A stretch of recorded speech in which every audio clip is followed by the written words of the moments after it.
प्रिय साथियों, नमस्कार। मैं संजू कुमारी सरोज आप सभी का सरोज संपदा चैनल पर सहृदय स्वागत करती हूँ। यूजीसी नेट जेआरएफ जून 2025 की तैयारी के तहत paper 2 education top questions practice set June 2019 previous year question का सेशन साझा करेंगे। सेशन पर नए हैं तो kindly support, like, comment, share करें जिससे एक दूसरे का हौसला अफजाई हो सके और पूरे आत्मविश्वास के साथ सेशन पर बने रहें। तो ज़्यादा देर न करते हुए प्रश्न की ओर चला जाए।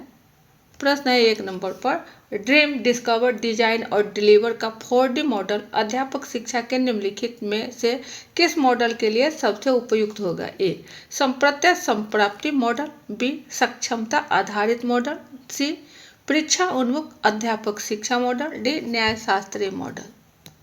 सही विकल्प इसमें क्या हो जाएगा? यह जो हमारा है 4D यानी ड्रीम, डिस्कवर, डिजाइन और डिलीवर, ये आपको 4 नाम जो है यह अध्यापक शिक्षा के लिए है, टीचर एजुकेशन के लिए है। इसमें सबसे बड़ी बात होती है कि यह जो है आपको सक्षमता आधारित मॉडल है। इसमें कॉम्पिटेंसी बेस्ड मॉडल है, सक्षमता आधारित मॉडल है। और इसमें जो है एक दूसरे के साथ सहयोग करना, सीखना एवं आजीवन सीखते रहना, यह जो है आपको एक साक्ष्य लक्ष्यों को एकत्रित करने में सहायता प्रदान करता है। इसे सक्षमताओं का संग्रह भी कहा जाता है।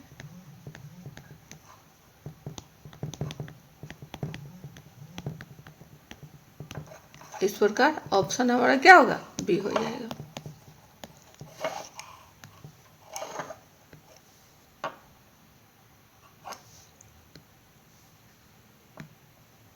सही आंसर का मिलान है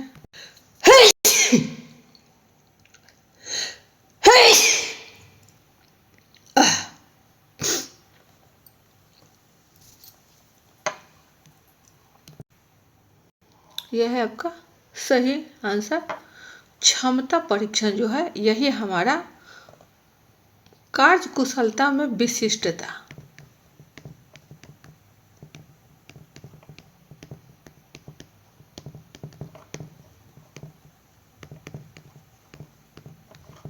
यानी हमारा क्षमता परीक्षण ही इष्टतम गुंजाइश है। ऑप्शन बी हो जाएगा।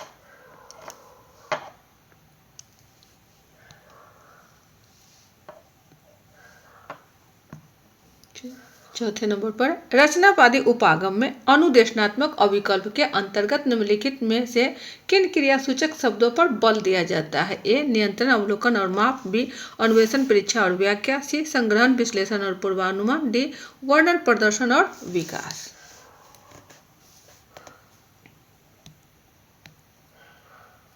तो इसमें क्या हो जाएगा? रचनावादी, रचना कंस्ट्रक्टिव में हो रहा है तो यहाँ अन्वेषण, परीक्षा और व्याख्या, ये तीनों ही हमें क्रियासूचक शब्दों पर बल दिया जाता है। ऑप्शन बी होगा। यह जो अन्वेषण है यह जो है आपको खोज से संदर्भित है। इसमें जो लर्नर्स होते हैं उसकी गहराई तक समझने में कोशिश की जाती है।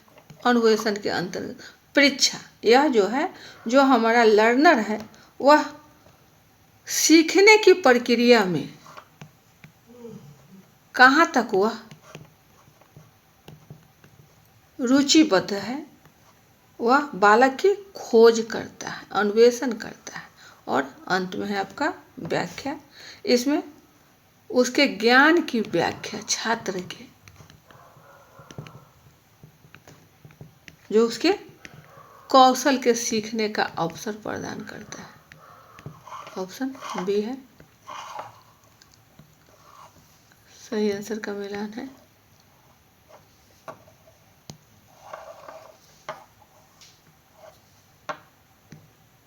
5 नंबर पर किसने लोकतंत्र की परिभाषा दी कि यह जनता के लिए और जनता द्वारा चलाए जाने वाला शासन है? ए Mahatma Gandhi, B Abraham Lincoln, सी जॉन एफ कैनेडी और डी है जॉर्ज वाशिंगटन। तो हम सभी जानते हैं कि जनता के लिए जनता द्वारा चलाए जाने वाला यह जो कोट है यह आपको अब्राहम लिंकन द्वारा है।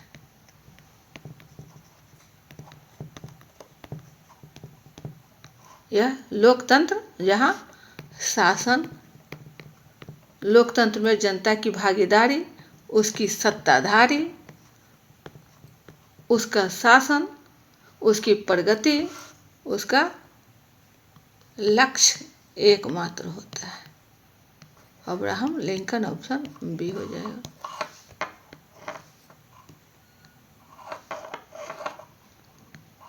ये रहा सही आंसर का मिलान।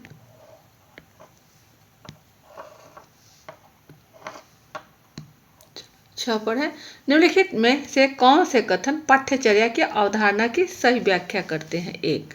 पाठ्यचर्या प्रश्न पत्र बनाने के लिए एक पुस्तिका है। 2. पाठ्यचर्या का अर्थ अधिगम अनुभव का प्रासंगिक समुच्चय है। 3.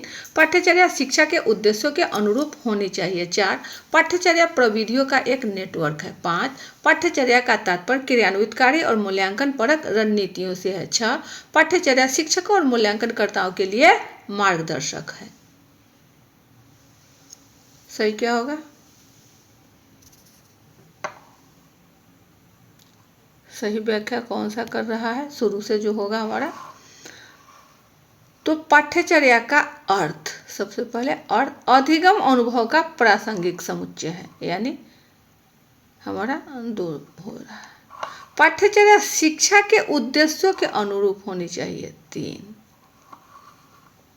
पाठ्यचर्या का तात्पर्य क्रियान्वितकारी और मूल्यांकन परक रणनीतियों से है। 5. और पाठ्यचर्या शिक्षकों और मूल्यांकनकर्ताओं के लिए मार्गदर्शक है। ऑप्शन हमारा सी की ओर जा रहा है। 2, 3, 5, 6।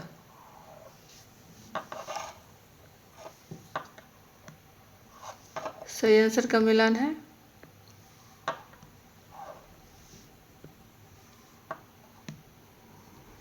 सात नंबर पर निम्नलिखित में से कौन से कथन समायोजन की प्रक्रिया को सही रूप से परिभाषित करते हैं? ए. समायोजन एक द्विदिशात्मक प्रक्रिया है। 2. समायोजन की प्रक्रिया के दौरान सामान्य और असामान्य दोनों व्यक्तियों में टकराव और हताशा के उदाहरण देखे जा सकते हैं। 3. समायोजन में मानकों का अनुपालन शामिल होता है। 4. समायोजन नकारात्मक प्रबोधन से ज्यादा सकारात्मक प्रबोधन पर निर्भर करता है। 5. किसी व्यक्ति के समायोजन में सामूहिक चेतना महत्वपूर्ण भूमिका अदा करती है। यहाँ आपका 1 नंबर होगा। क्या होगा सही ऑप्शन? समायोजन की प्रक्रिया को कौन सा 3 कथन जो है वह परिभाषित करता है? सवाल हमारा यही है।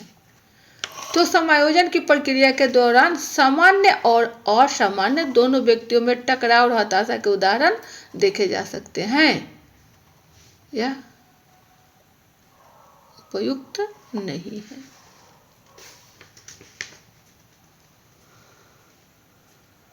चले, यह सही है, क्योंकि एक पर्सन और दूसरे पर्सन जब दोनों में समायोजन किया जाता है तो यह कुछ हद तक चाहता है और यह कुछ हद तक सोचता है कि क्या किया जाए क्या नहीं किया जाए।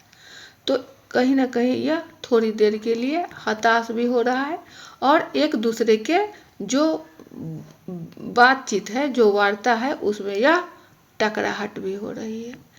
तो हमारा 2 नंबर सही है। समायोजन एक द्विदिशात्मक प्रक्रिया, एक दूसरे के साथ ही जो है यह हमारा द्विदिशात्मक है। 1 और 2 हमारा मिल रहा है। 1 और 2 हमारा ऑप्शन सी की ओर है। 5वां है किसी व्यक्ति के समायोजन में सामूहिक चेतना महत्वपूर्ण भूमिका अदा करती है। जो हमारा कॉन्शसनेस है वह समूह में कि हाँ क्या उसके साथ समझौता करना सही है या नहीं है वह भी जरूरी है। लेकिन 1, 2, 5 तो हमारा सही है, लेकिन 3, 4 को भी ध्यान किया जाए। समायोजन में मानकों का अनुपालन शामिल होता है नहीं, माना कि यहाँ कोई गुंजाइश नहीं है। और समायोजन नकारात्मक प्रबोलन से ज़्यादा सकारात्मक प्रबोलन पर निर्भर करता है, ऐसा कुछ नहीं है। 3 और 4 हमारा कैंसिल है। यह सही आंसर का मिला।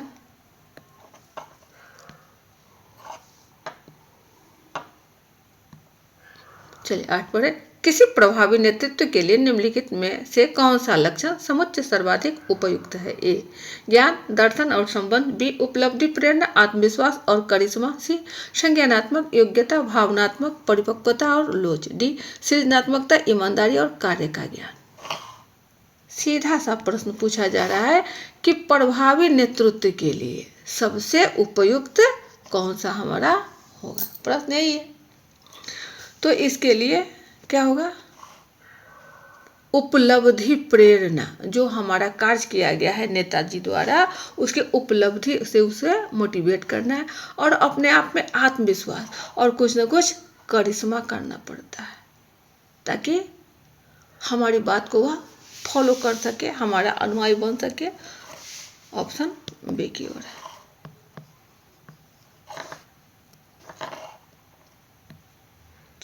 सही आंसर का मिलान है।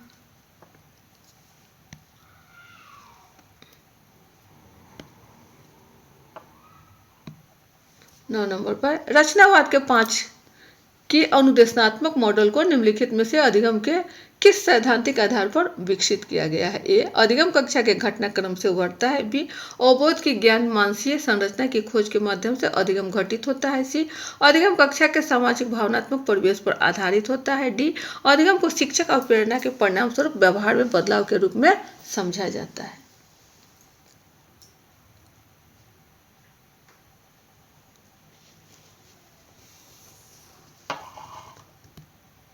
तो ये जो है 5 अनुदेशनात्मक मॉडल या गैने महोदय की है।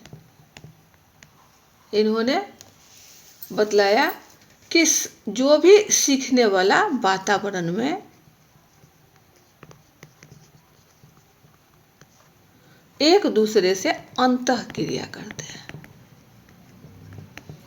ये आसपास से भी जुड़े चीज़ों से अधिक करते हैं, प्रेम करते हैं, खोजबीन करते हैं, उससे भी सवाल पूछा जाता है, करके देखना चाहते हैं, या प्रकृति में घटित होती है वह समझ सके। यह जो सिद्धांत है रचनावादी के अंतर्गत में है। तो हमारा सही विकल्प क्या हो जाएगा? अवबोध की ज्ञान मानसीय संरचना की खोज के माध्यम से अधिगम घटित होता है। जो लर्नर है यहाँ वह करके सीखने से, देख कर करके अंतःक्रिया सवाल द्वारा घटित होती है। ऑप्शन बी हो जाएगा।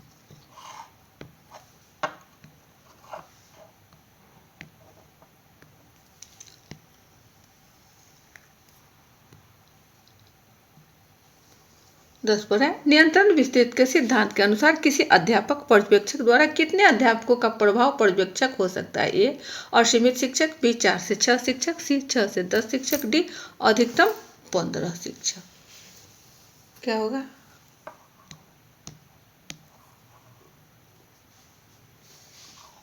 प्रभावी पर्यवेक्षक जो है इसमें आपको 4 से 6 शिक्षक ही प्रभावी हो सकते हैं।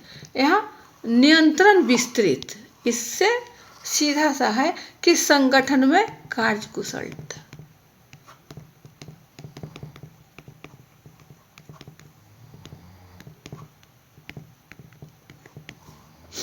यहाँ प्रबंधन का क्षेत्र,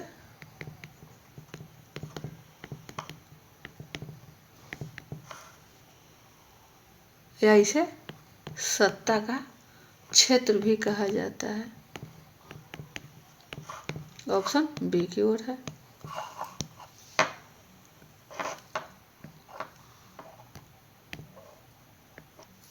सही आंसर का मिलान है।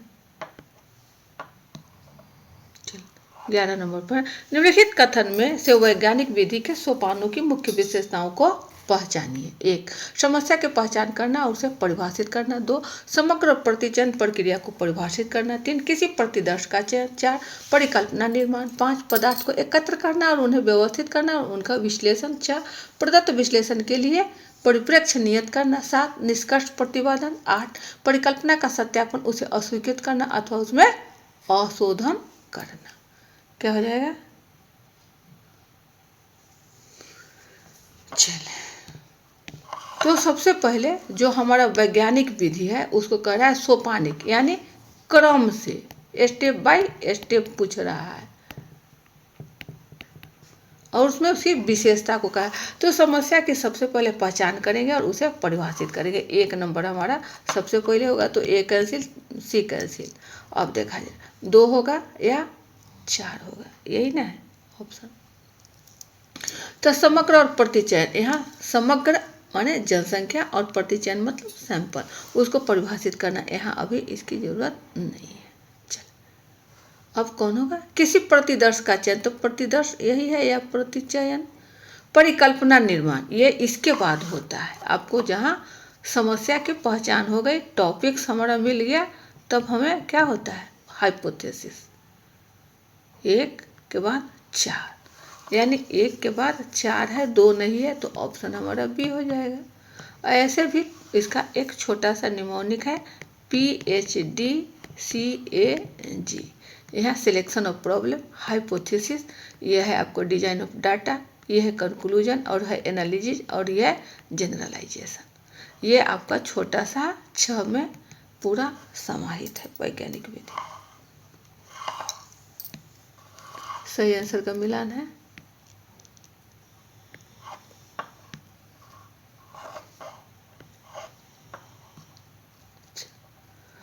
बारह में नीचे 2 सेट दिए गए हैं। सेट 1 में राजनीतिक समाजीकरण के अधिकारों की सूची दी गई है, जबकि 2 में उसकी भूमिका दी गई है।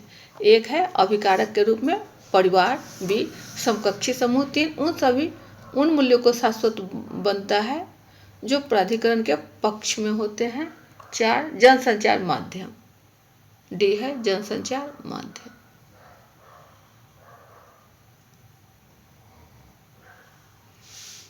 सी डाउट हो रहा है, सी क्या होगा?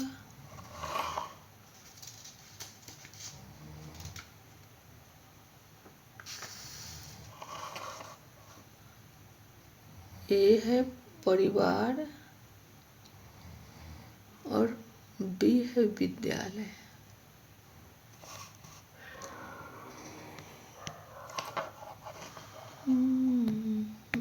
सही है, बी आपका यहाँ विद्यालय छूट गया।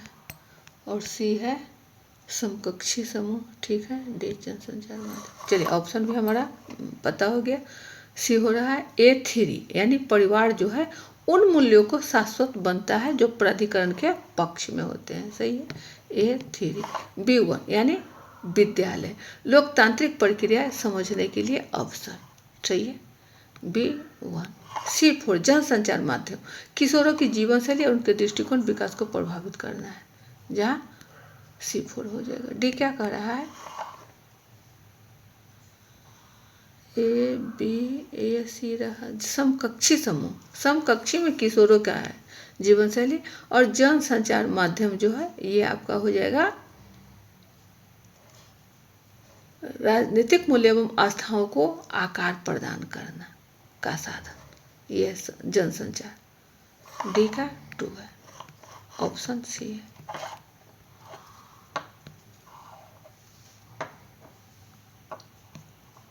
चलिए 13 पढ़े। निम्नलिखित में से कौन सी ई लर्निंग की विशेषताएं हैं? 1 अधिगमकर्ता को व्यक्तिगत उपलब्धि आत्मसात करने के लिए सक्षम बनाना। 2 स्वप्रसूत अधिगम का संवर्धन। 3 संज्ञानात्मक लोच को बढ़ाना। 4 ज्ञान संग्रहण के बहुविहित स्रोत प्रदान करना। 5 अनुभव आधारित अधिगम को बढ़ावा देना। 6 नियमित तौर पर विषय वस्तु की पूर्ति के लिए उच्च स्तरीय कवरेज के साथ शिक्षक की मदद करना। कोई 4 कथन इसमें सही है। क्या होगा? ई लर्निंग की विशेषता यानी इलेक्ट्रॉनिक लर्निंग के बारे में पूछा जा रहा है, तो कहीं ना कहीं हमारा इंटरनेट से संबंधित है। तो इसमें इंटरनेट की कौन कौन सी बातें हमें दिख रहा है उसको ध्यानपूर्वक समझना है।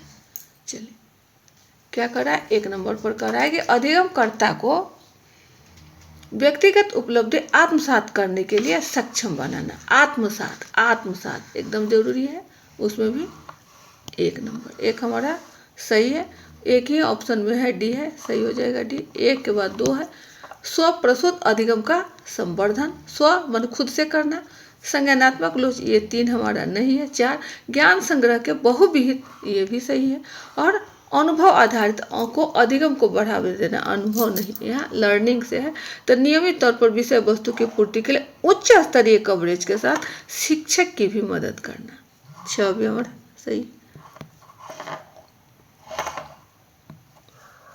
सही आंसर का मिलान है।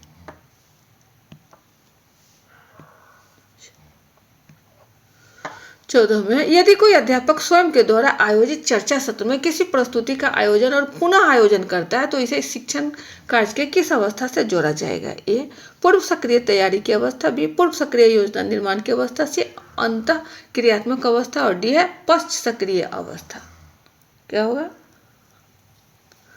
कह रहा है प्रश्न कि कोई अध्यापक टीचर जो है वह स्वयं के द्वारा खुद आयोजित चर्चा सत्र में, जो चर्चा सत्र है वो हमारा आयोजित है, उसमें प्रस्तुति का आयोजन और पुनः आयोजन करता है, माने एक बार बार करता है, तो यह क्या हो रहा है? अंतः क्रियात्मक अवस्था। ऑप्शन हमारा क्या होगा? सी हो जाएगा। चूंकि यहाँ स्पष्ट कर रहा है कि अध्यापक और छात्र इंटरैक्शन होगा, तब जाकर करके हम उस अवस्था में उसे जोड़ सकते हैं कि छात्र में कौन सी कमी है, तो उसका रणनीति बनाया जाएगा और उन रणनीतियों के आधार पर शिक्षक प्रश्न पूछते हैं और वह उत्तर सुनते हैं।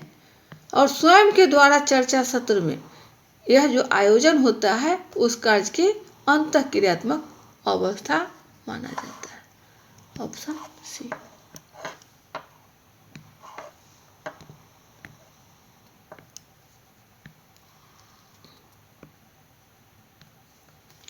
पंद्रह पर एक शिक्षक ई लर्निंग पोर्टल की मदद से संबंधित ज्ञान क्षेत्र में आत्मविश्वास प्रदर्शित करते हुए सूचना प्रस्तुत करता है। इसमें क्या शामिल हो सकता है? ए नैतिकता की अवज्ञा, बी अनुपयुक्त सूचना आच्छादन, सी सुसंगति और प्रासंगिकता का अभाव, डी तकनीकी कौशल का अभाव।